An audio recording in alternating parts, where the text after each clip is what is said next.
campus of Riverside City College. This is Inland Valley News. This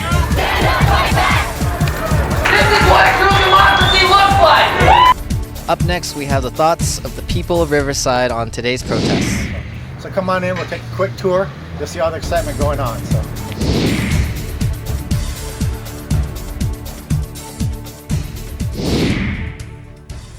Hello, my name is Mark Carpenter. And I'm Lanisha Judon. After the presidential election that occurred on November 8th, a few of Riverside, California's colleges and universities have taken part in protesting against the new president-elect. Our reporter Brianna Hurd talks to us about the most recent protests and their immediate effects. Behind me is the bell tower where earlier today students of UCR and members of the community joined together to march against the new president-elect. Over the past few weeks, the University of Riverside, California, Cal State University San Bernardino, and Riverside City College have all held protests and marches to raise their voices against the election results.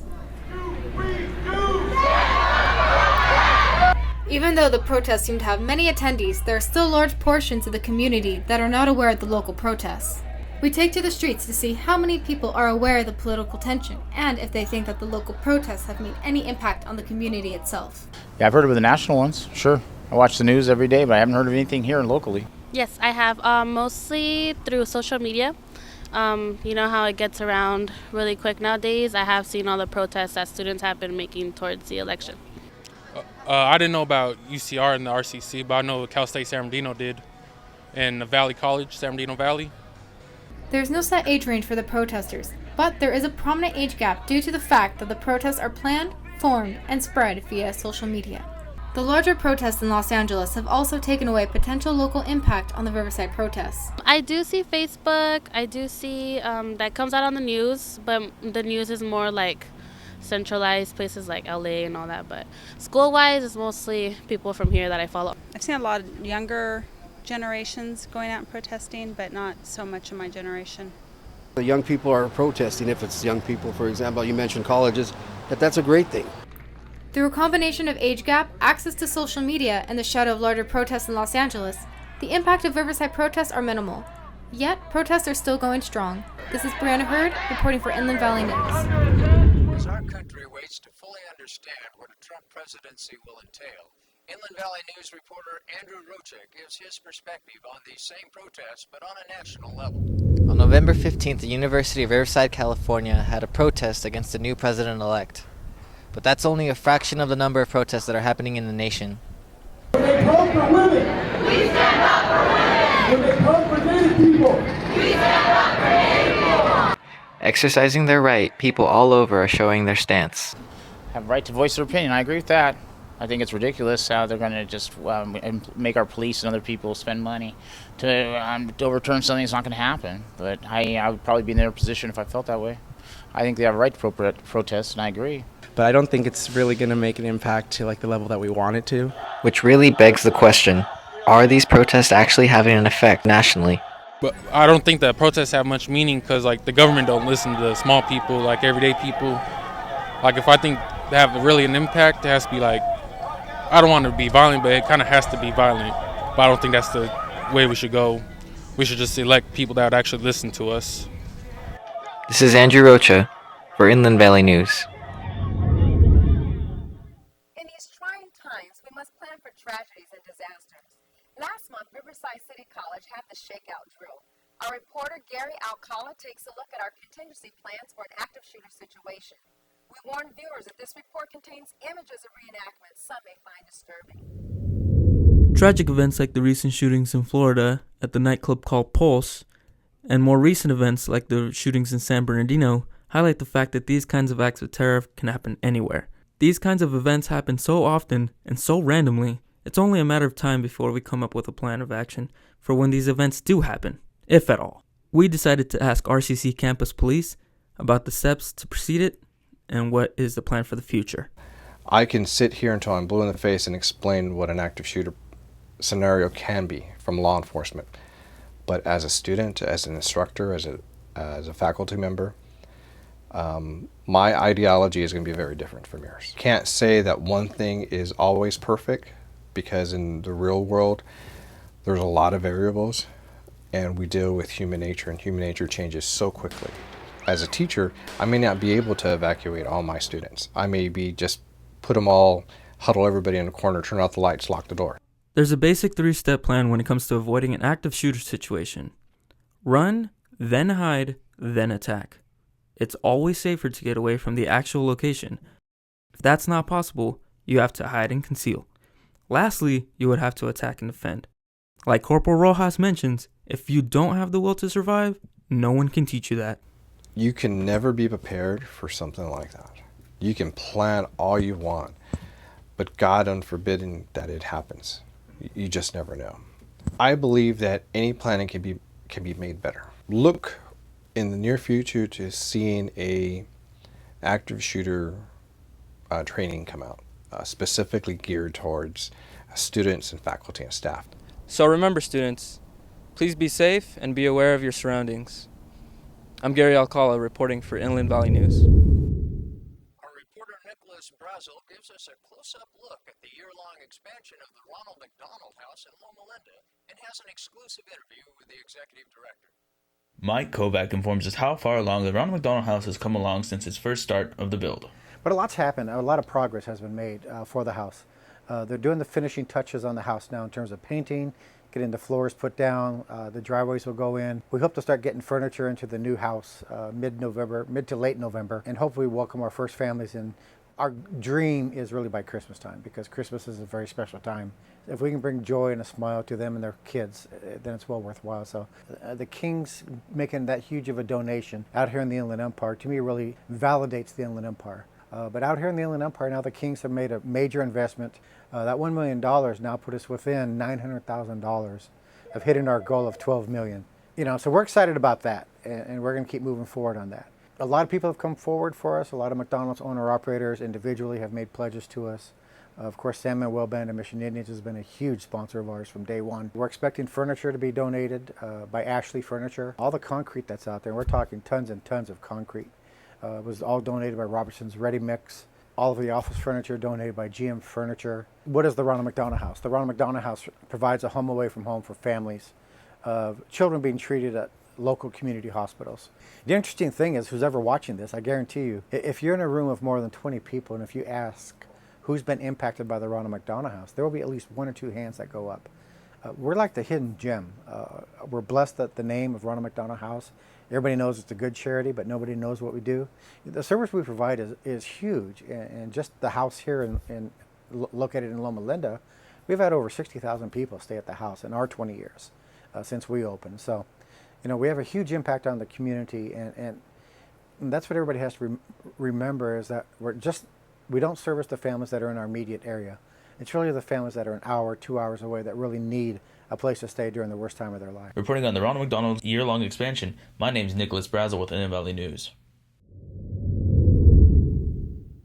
Please stay tuned, and we will return after these short messages. Ready to see some classic American warplanes up close? Come join us at the Palm Springs Air Museum. What's the nightlife like for a college student? I'm Caleb Calderon, and we'll find out.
The Taste of Soul is a once-a-year event held in the Crenshaw district of Los Angeles, California.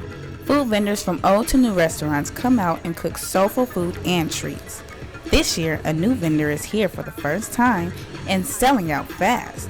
A unique sweet treat from a company called What a Pickle. We spoke with owner Shantae Burks about her first year here and what she thinks of the Taste of Soul. I think it's a community coming together to be able to support local businesses and being able to try different things. I used to always make these type of pickles, and one day I decided I wanted other people to try them as well, so I started selling them. When I think of Taste of Soul, I think the community, getting together, different cultures coming to experience our culture. The Taste of Soul has more to offer than just the delicious food. They also have vendors coming from colleges, utility companies, and even the LAPD and Highway Patrol came out to show the community support. Every year you have food vendors coming together to serve people with a taste of soul, musicians coming together to give the people music to jam and dance to. The public assistance companies come together to serve the community with opportunities and information they may need. Hopefully you can come join next year for a fun-filled experience at the Taste of Soul. I guarantee you will eat, laugh, dance, get free stuff, and overall have a fun time. I'm Diana Perez for Inland Valley News. With several military bases in our region, other traditions in the Inland Empire are aeronautics and history. With some of the rarest and most iconic aircrafts in the world, Inland Valley News takes us to the Palm Springs Air Museum. I'm here at the Palm Springs Air Museum where they are celebrating their 20-year anniversary just in time for Veterans Day. We spoke to a lot of great people here and we saw a lot of great classic military aircraft that you would love to see.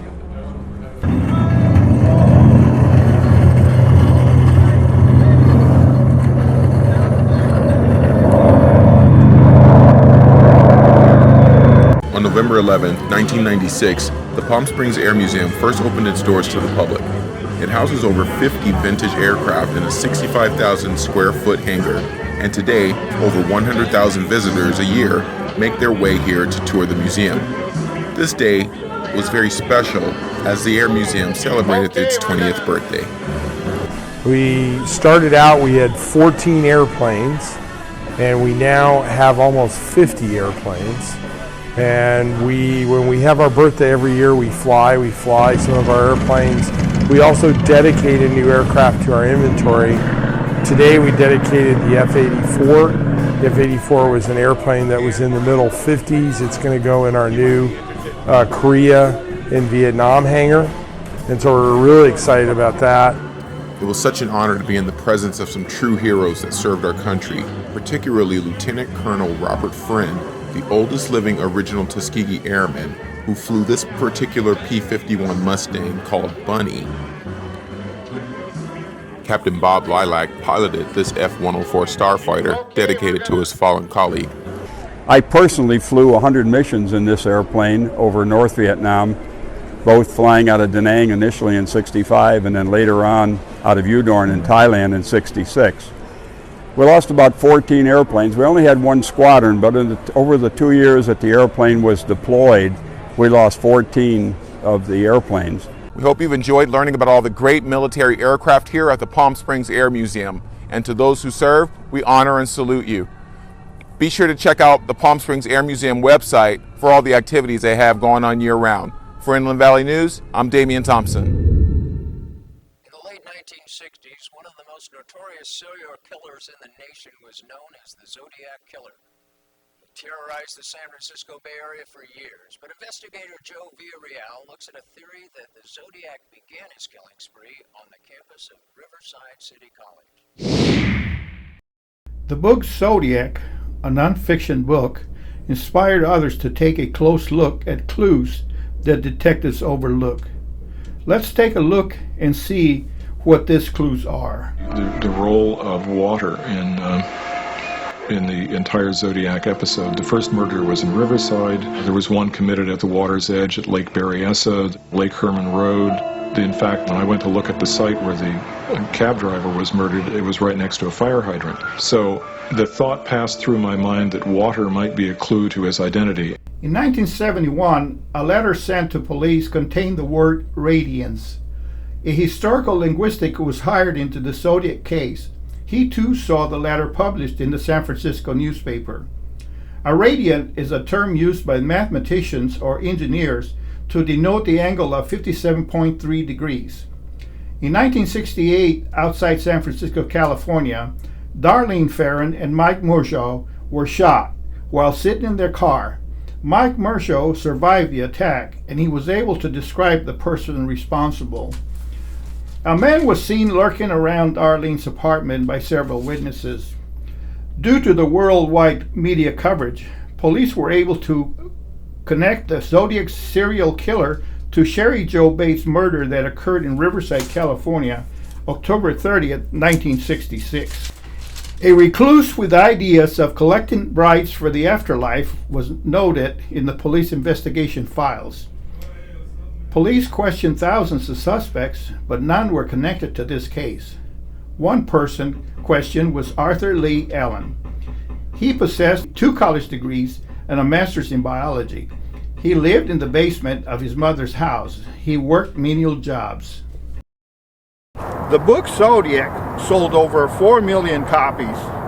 Readers responded with solutions to clues missed by police investigators. Joe Villarreal, Inland Valley News, at Riverside City College, Campus Police Headquarters. We have a late addition to our broadcast, so let's go to our reporter now. Nightlife for a college student can seem almost impossible with work and school. We ask students at Riverside City College how they do it. How do students make time to go out while balancing school and work? That's honestly something I'm working on right now. I guess what I do is I just like prioritize where it's like, okay, if I have something due tomorrow, I'll probably not go out, but if it's due in like 3 days, because I'm a great student, then I'll go out and do something. Going out and meeting other college students is fun. It's out there, you have to go out, you have to go to different places, not just college, you have to go to the bars or to the clubs to go meet other people, have fun, and enjoy it. Students visit bars and clubs, but some incorporate their schoolwork with their nightlife by studying at cafes in the evening. If you're in the same class, you can always get a study buddy then and there, so it's a lot more convenient to communicate in the sense of dating, going to Starbucks and stuff like that, like one-on-one face conversations. For me, meeting other college students is, I'd say it's interesting, maybe exciting, because there are people who are dedicated in fields and want to pursue them for careers or other things, and I think that's very cool. It takes time management and critical focus to maintain a job, go to school full-time, and have a nightlife for RCC students. Nightlife for a college student. Some of the best memories in a person's life. I'm Caleb Calderon with Inland Valley News. If you have any story ideas you would like us to investigate here on Inland Valley News, please contact us on the campus of Riverside City College in the Film and Television Department. Or better yet, join the news team here at Inland Valley News by enrolling in classes in the Film and Video Department. I'm Mark Carpenter. And I'm Lanisha Jadon. And thank you for watching, and join us again soon.